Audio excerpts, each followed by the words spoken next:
Aturan main pasca perpisahan. Kedengarannya kaku banget ya. Tapi percaya deh, di balik istilah ini ada kunci buat melewati salah satu fase hidup paling berat dengan cara yang jauh lebih damai. Yuk, kita bedah bareng-bareng. Kita semua pasti tahu ceritanya. Atau mungkin pernah dengar.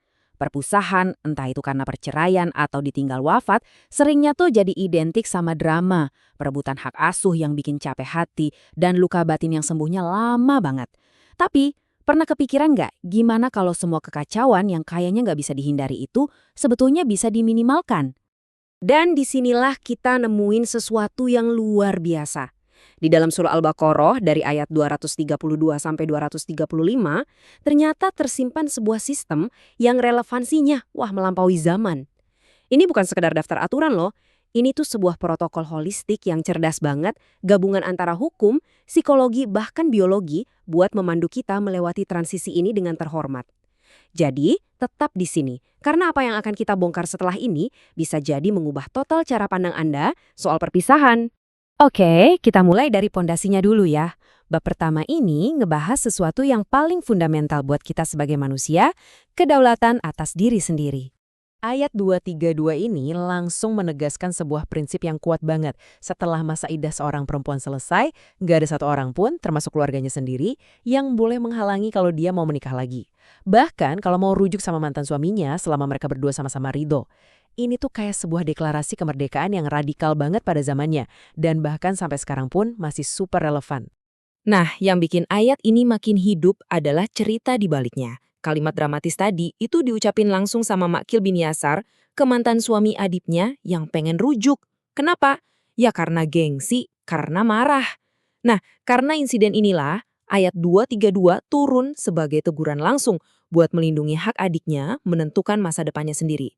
Jadi, ini bukan teori doang, ini adalah intervensi ilahi dalam sebuah kasus yang benar-benar terjadi.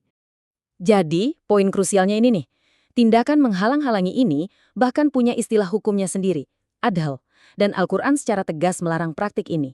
Ini adalah jaminan hukum, bahwa keputusan buat membangun kembali sebuah keluarga itu ada di tangan orang yang ngejalanin, bukan di tangan ego atau gengsi keluarga besar. Oke, sekarang kita lihat gimana sistem ini melindungi pihak yang paling butuh perlindungan. Setelah hak individu diamankan, fokus dari sistem ini langsung bergeser ke pihak yang paling rentan dalam setiap perpisahan. Siapa lagi kalau bukan anak-anak? Ayat 233 langsung menetapkan standar emas untuk nutrisi dan bonding anak, menyusui selama 2 tahun penuh.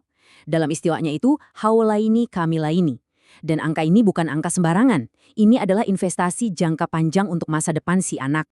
Disinilah kebijaksanaannya kelihatan banget. Sains modern hari ini mengkonfirmasi kalau ASI selama 2 tahun pertama itu adalah perisai imunologis terbaik yang membangun fondasi kesehatan seumur hidup.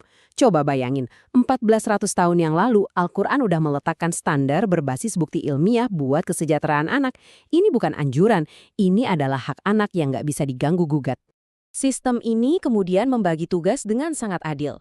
Ibu menjalankan peran biologisnya menyusui, sementara ayah punya tanggung jawab ekonomi penuh buat menafkahi ibu dan anak. Tapi, kuncinya ada pada 2 prinsip perlindungan ini. Sang ibu nggak boleh dibuat menderita karena menyusui anaknya, dan sang ayah juga nggak boleh dibebani di luar kemampuannya. Adil banget kan? Semuanya demi kebaikan bersama, dengan anak sebagai prioritas nomor 1. Dari kesejahteraan fisik anak, kita beralih ke area yang lebih personal, yaitu pemulihan emosional dan biologis sang ibu. Nah, ini adalah inti dari perjalanan penyembuhan pasca perpisahan. Masa idah buat janda, 4 bulan 10 hari, ini sering banget disalahpahami. Ini tuh bukan cuma sekedar masa tunggu loh. Anggap aja ini sebuah ruang aman yang dirancang secara biopsikologis. Secara biologis, ini waktu yang cukup buat memastikan rahim bersih, sekaligus kejelasan mazhab kalau ternyata ada kehamilan. Nah, secara psikologis, ini adalah periode berduka yang diakui secara formal, memberi waktu untuk beradaptasi tanpa ada tekanan sosial untuk cepetan move on. Nah, ini penting banget untuk kita bedakan antara tujuan asli syariat dengan praktik budaya yang kadang keliru. Iddah itu dirancang sebagai masa transisi yang bermartabat, sebagai mekanisme perlindungan mental. Tujuannya itu memberdayakan, bukan malah mengucilkan atau mengisolasi secara paksa dengan aturan-aturan aneh yang nggak ada dasarnya. Oke, setelah proses pemulihan internal ini selesai, gimana sistem ini mengatur interaksi sosial ke depannya? Nah, ini dia bab terakhir dari blueprint kita. Ayat 235 ini mengajarkan etika komunikasi yang levelnya udah canggih banget. Jadi, selama masa idah, melamar secara terang-terangan atau tasyrih itu dilarang keras.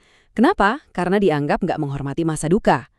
Tapi syariat juga paham psikologi manusia, makanya memberi isyarat niat secara tersirat atau ta'rid itu dibolehkan.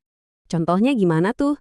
Ya bisa berupa ucapan yang halus, kayak wanita seperti Anda adalah idaman. Atau mungkin, nanti kalau masa idahnya sudah selesai, kabari saya ya. Ini adalah cara yang sangat beradab untuk nunjukin niat tanpa menabrak batas.